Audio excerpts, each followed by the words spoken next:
Hello everyone and welcome back to Formula One 2019 once again. Now the benefit of this being a game series and not being real life is we get to skip right over the summer break. We don't have to take those 2 weeks off before heading out to Spa for our next race after the summer break there. So we came off of a pretty good storm through the field run in Hungary, and now we are headed off to start the final stretch of the season, the downhill portion. You see we have one completed and one failed development there. Qualifying is going to be wet throughout, so it's going to put us in an interesting spot depending on how we can run around the course in the wet and how the track develops over the course of those cutscenes. Does the rain get harder?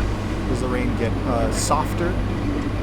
So we'll see what we can do there, but we are going to have some developments coming up, and adaptations are on the horizon. We don't know exactly what departments are going to be yet, but we did get news that there are going to be some adaptations coming through that we'll have to worry about for next season. So we're going to start kind of playing the bank your points a little bit game and wait for those departments to be revealed to us so we can start flatlining our current car and getting ourselves ready for the next year.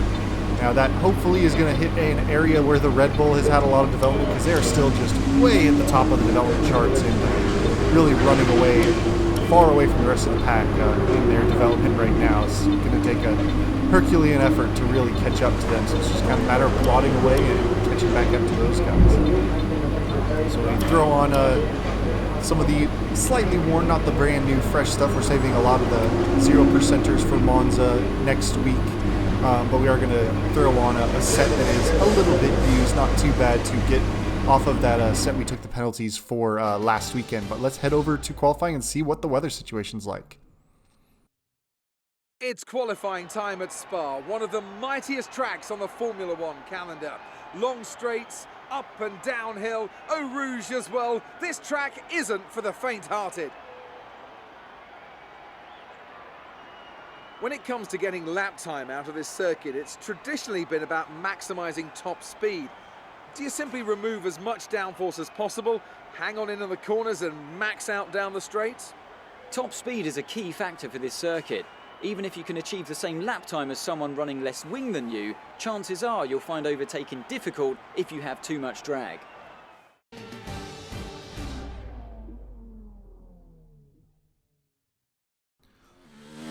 Well, it was a little bright and sunny during the opening cutscene, but the clouds have finally started to move in. But Q1 is at least dry at this stage. As we're kind of popping around, we've put a banker lap in, and so we're just kind of working our way around.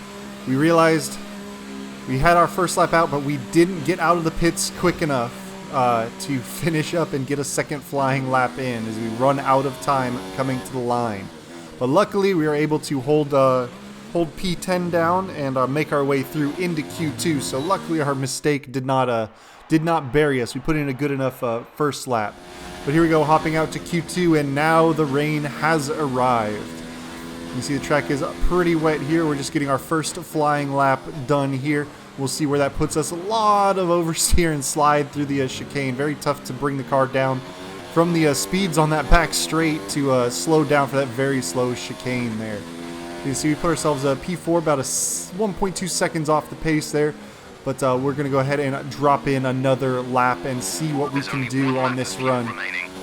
Mostly when it starts raining in qualifying sessions, I just try and get as many laps out as I can around the track, and constantly watch that delta to see if the track is improving or if my driving is improving. That's going to be the big difference. So fingers crossed that the track starts to dry up a little bit. The rain gets a little bit less hairy here, but you can see we've turned a purple first sector, and we're holding about a 4/10 lead on our previous lap. So a little bit of driving the lap a little better, and then also it looks like they're starting to form a bit of a dry line here that's giving us a little extra grip in some of these corners. You can see we picked up 2/10 just by pulling through the apex there over our last lap. So we'll see. It looks like it's going to be one of those sessions where the last car to cross the line is going to have the best opportunity at setting a good lap time. So we're going to probably pop into the pits here and try and get ourselves out as that last car to come across, but not make the mistake we made in Q1 of heading out just slightly too late and losing our opportunity for setting that final flying lap. But coming through those high-speed sweepers. Lost a lot of time. Car got a little out of shape. We're still up. Only about 2/10 now, though, but we now get a chance to run down the back straight. We have a okay exit, just slightly better, so we're going to be able to pick up a lot of extra time here. But we are sitting P10 or P11 at the moment, so we are in the drop zone right now. He's going to come down to a good run through the bus stop chicane to finish off the lap. Much better that time through, a lot less wheel spin and drifting through that corner. So we are going to pick up about 0.4, 0.322 that time. But here we are back P11, coming into the bus stop chicane for one final time as the session is just about to expire. The track was definitely drying up a fair bit. You can see even with the massive wheel spin coming out of the chicane, we pick up 0.4 on our last best run there. So we're up into 8th place, and that got us just across the line to head around and keep an eye and make sure nobody's besting the time. But we did make a mistake in the first corner there, so it's definitely going to hurt our time. So we're going to turn the engine down and save some components, and then see where we shake out when everybody else crosses the line.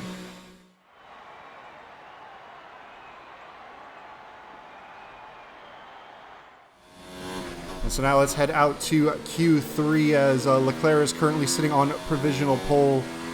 We got about 7 minutes left in the session. Still wet and rainy, but I do believe the track is kind of starting to improve. So it's going to be another case where the last runner out is probably going to set the best time. And if we want to try and get ourselves into a good spot, Verstappen goes a little bit quicker than Leclerc there, a minute 57. We're about 2.5 seconds down at the last split to his time, so definitely not really in pole position threatening time there. Hamilton goes a little bit faster even. So when you start to see the top cars all starting to just trade that fastest lap just down the order, is definitely an indication that the track is starting to dry out.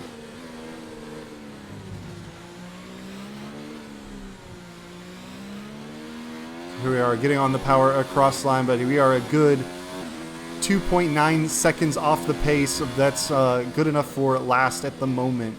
But we're going to hop ahead. 2 minutes left in the qualifying session there. We are up to P8 at the moment, picking up a good second on that, but a big miss through the bus stop chicane. We could have picked up even more time and put us, but with the drying track, we've closed ourselves right up against Hamilton's time. We're all ready for tomorrow's race, but before we begin, let's have a quick look at those who will be fronting the grid. Verstappen, Giovinazzi and Lewis Hamilton. With qualifying wrapped up, we now have our grid lineup for the big race tomorrow. Be sure to join us then for what will no doubt be a fantastic race. Unfortunately, everybody else got a faster lap in, so we are P10 on the grid, starting in the middle of the grid there.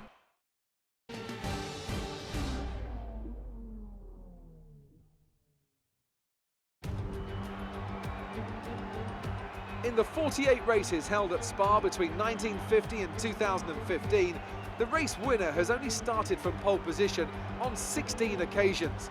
Qualifying yesterday may have set the order for today, but expect the unexpected here at the Belgian Grand Prix. As the saying goes, of course, anything can happen. And you know what? It usually does. Spa-Francorchamps then, a historic 19-corner circuit with a lap distance of 4.35 miles. There's over 100 meters of elevation change here, and with long stretches of the lap spent flat out, a good top speed will be vital for success. And I'm joined once again by Anthony Davidson to bring you the lowdown for today's race. Let's talk about Old Timer. That was a solid result in their last race. Can they keep that momentum going this weekend? There are never any guarantees in this business, but certainly the performance last time out would have boosted their confidence coming into this one.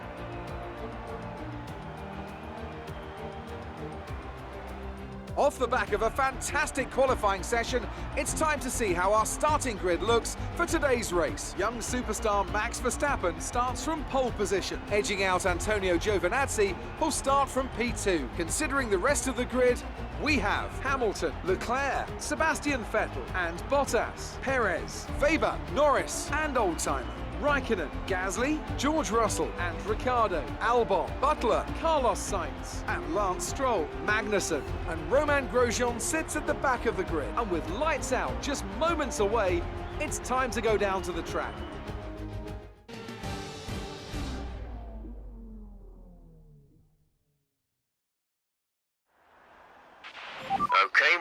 brake early for turn 1, as the pack's going to bunch up.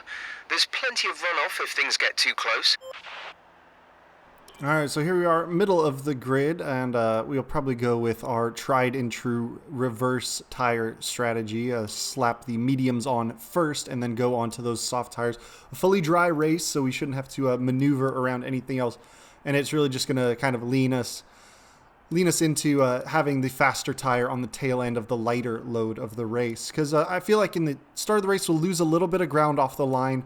But with the pack all bunched up, we can stay in the draft and make up our distances on the straights, what we'll lose in the corners against the soft tires early, and then be faster all around when we get to the tail end of the race and it's more spread out. Here we are, P10, very short run into the first hairpin, so it's going to be a tough, dangerous run down there. So it's all a matter of trying to find some space as they bunch up, and we're going to take slightly to the grass as a couple cars dive up the inside, make it 3 wide. We're actually able to make a position up once we use that runoff on the outside there, up to P9 now. And so we're going to tuck in behind Perez and Weber, up Eau Rouge and Radion, and see if we can get a good run as Perez kind of squeezed us off the track to the inside as we had a better run through those corners than him. But we're able to make up another position there and head down the Kemmel Straight here.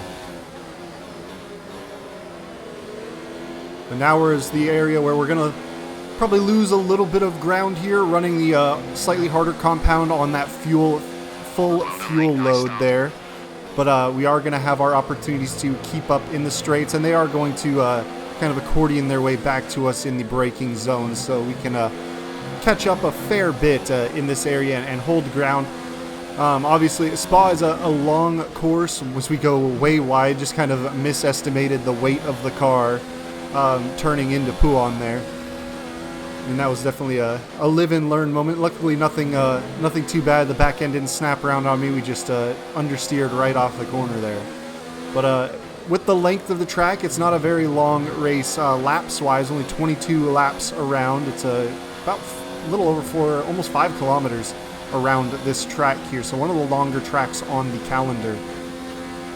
So you can see through those sweeping corners, we lost a lot of ground to the cars in front of us, and that's allowing Perez to close up right behind us. But they're going to have to slow down a fair bit as we move towards the middle of the track there in the braking zone to keep Perez from diving up the inside of us. And Giovinazzi somehow sets the fastest lap of the race.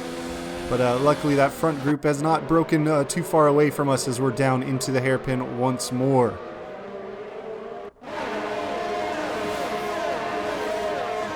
So now it's going to be a chance for us to make a good run through Eau Rouge, Radion, and use our good straight line speed and tuck into the draft. Maybe we can make up some positions on these guys before DRS is even enabled, as we've got everything cranked up. Sparks flying in our face. We're going to have a little look to the inside, switch outside. Not quite enough room to make the move done as that Alpha moved in front as we ducked in. So we're going to hop ahead to the tail end on starting lap 4 here. We're going to move our way, dive up the inside of Lucas into the hairpin there.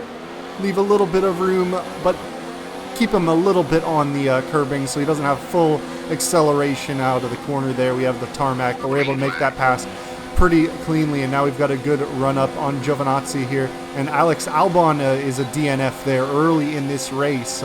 Mechanical failure would appear as we're going to send our way past Giovinazzi.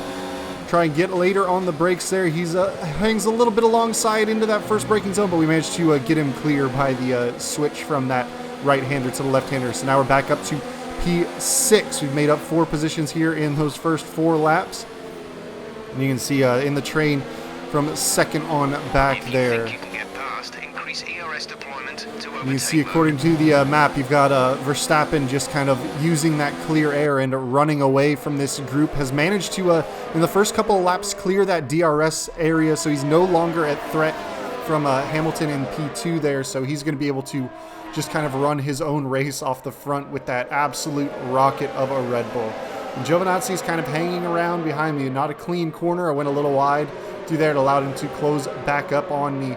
But he should be, running P2, P3 all the time and in the Red Bull with as fast as it is. But here he is in P7 at the moment.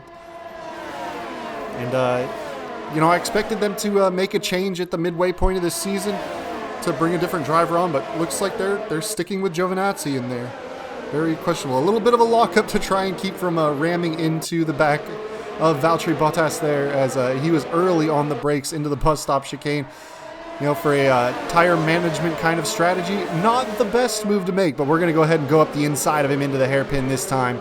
And we managed to get that one nice and clean. No lockups there. Smooth through on the apex and get onto the power nice and early. So textbook overtake into a braking zone there. And now we're going to go ahead and set our sights on the two Ferraris ahead of us as we pop open the DRS and head down the straight here. We've got ERS turned completely up, cracking 216 miles an hour into the braking zone there. Leclerc moved to the inside to defend the braking zone, so we swapped the outside, but that gave us the inside on the next corner, but we aren't able to quite make it clear yet.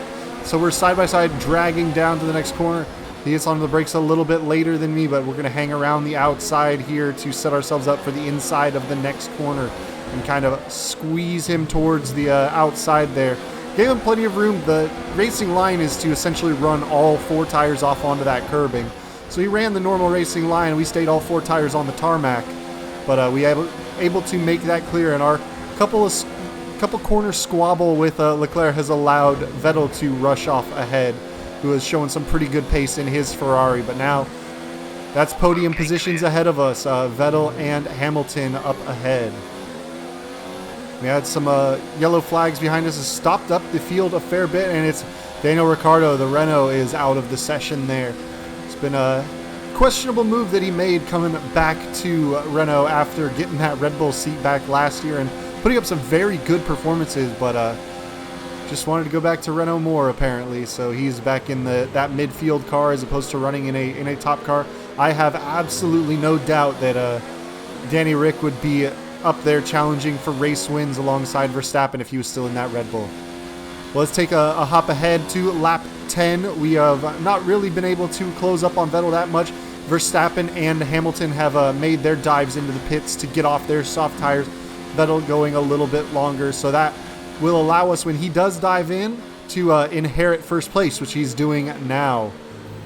And it looks like Bottas as well diving in there, so now we're going to have the medium tires behind us as we set the fastest lap of the race, taking full advantage of the bit of slipstream we were able to pick off of him earlier in the lap. But as their tires fell off and ours start to heal up, you see Verstappen's 8.3 seconds behind us as we start to lighten our car up, and our tires are starting to feel the wear, but we're going to be able to run them quite a bit longer in order to get onto those soft tires and have better pace at the end of the race. But I have no doubt that the pace of Verstappen will start to reel him in. So we hop ahead.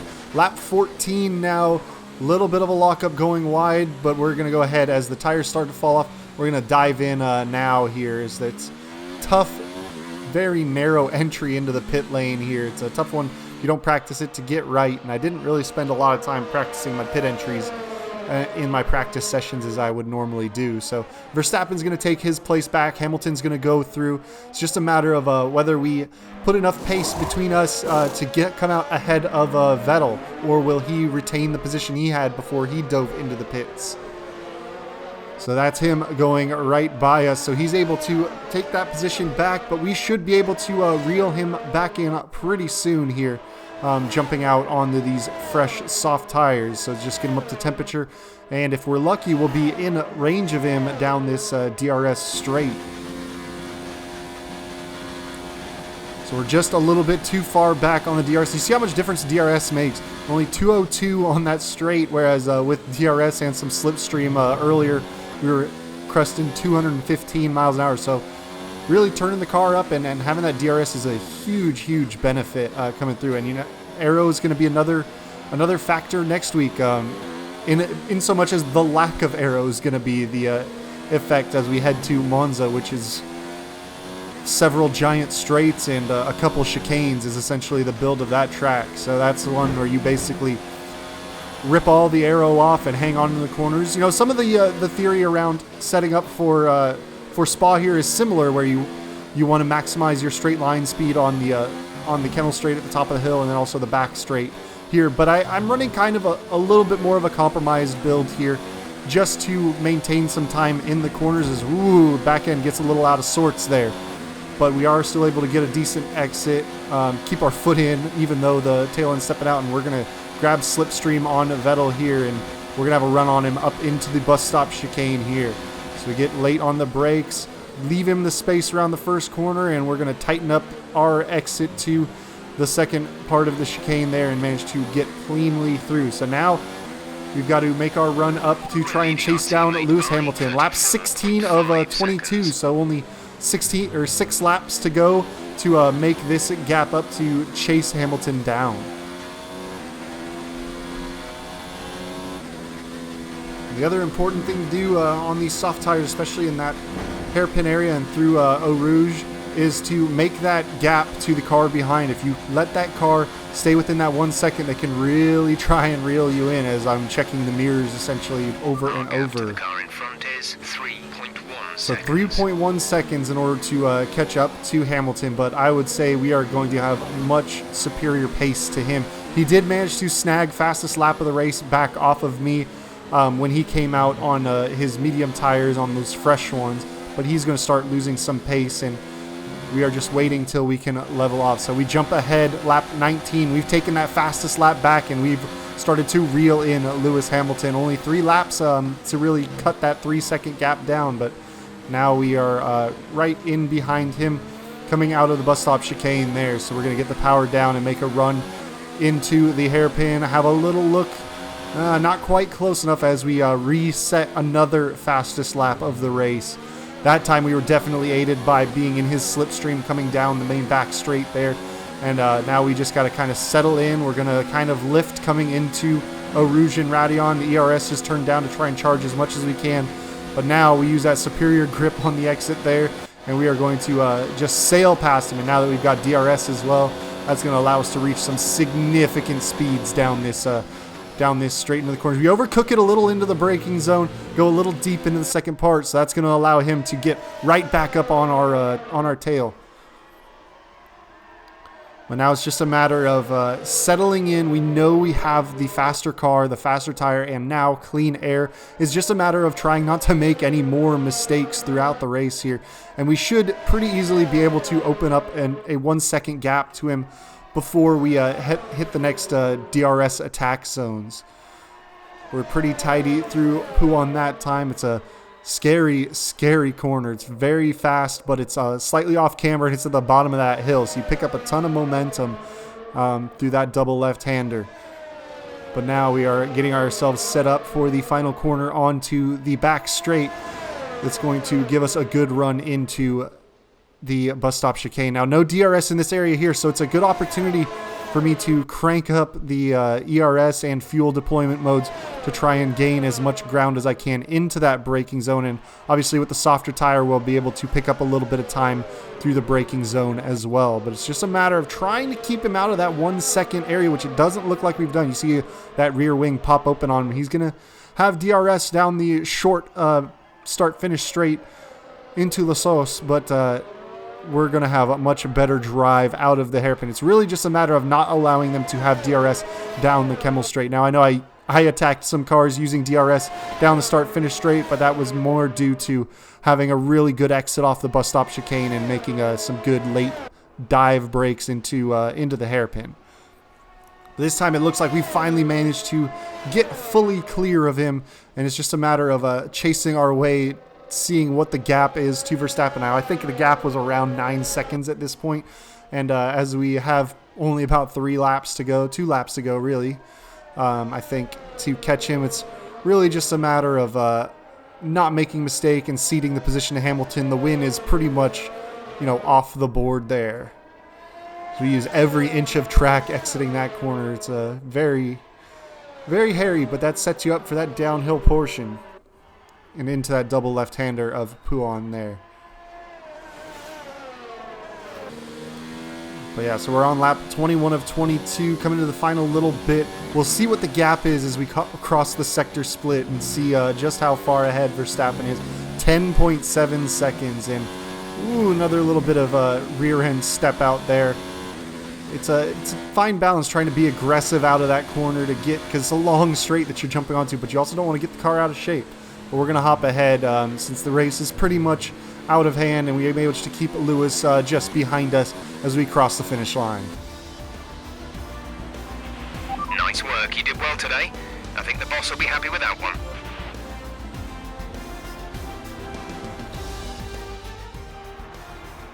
Brilliant stuff from Red Bull today. What a superb victory. Anthony Davidson, how do you think they were able to set themselves apart today? I think that smart tyre management on track and very smooth driving definitely assisted in their victory today. That combination meant they got the absolute maximum out of their tyres at all times. Red Bull are our winners today after showcasing some incredible driving. There's been a huge push from them lately to stay competitive with the other teams, and they're certainly proving themselves. Another win and another champagne celebration for Max Verstappen there in his challenge for the World Drivers' Championship. He may be in a position to unseat Hamilton this season. Let's have a look then at the drivers' standings. Max Verstappen should be pleased with his performance, making gains at the top of the table. Now, let's discuss, Ant. Who would you say is a contender for driver of the day? I have to give it to Old Timer. They demonstrated a very delicate touch in close proximity to other cars, as well as showing a lot of maturity and patience in difficult situations. It's time to check out the constructors' standings. Well, that was certainly an incredible weekend of racing. Be sure to join myself and Ant for more exciting Formula One action soon.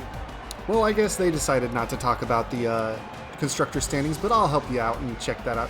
We managed to stay ahead of Charles Leclerc, pick up a little bit of extra distance on him. Only a 2-point gap at this stage. We finally swing back to that P3 in the Drivers' Championship, but it seems we're going to be in a battle for that for the rest of the season. And we're pretty comfortably P4 here at Williams. In that best of the rest, if my teammate was pitching in and scoring more points, I'm sure we could be catching Ferrari. But right now, of the 171, most all of it is my points. Your team must be ecstatic with how you're performing. Yeah, I mean, maybe they're pretty happy, but you can't get complacent. You just got to keep pushing forward. You left some body work out there on the track. Were you struggling for grip? I have no comment for you, Claire. Well, thanks anyway. I mean, you can be upset, but it's not my fault that you're asking them questions like that. I didn't really hit too many people. I had a little rub in one corner, but that was about it.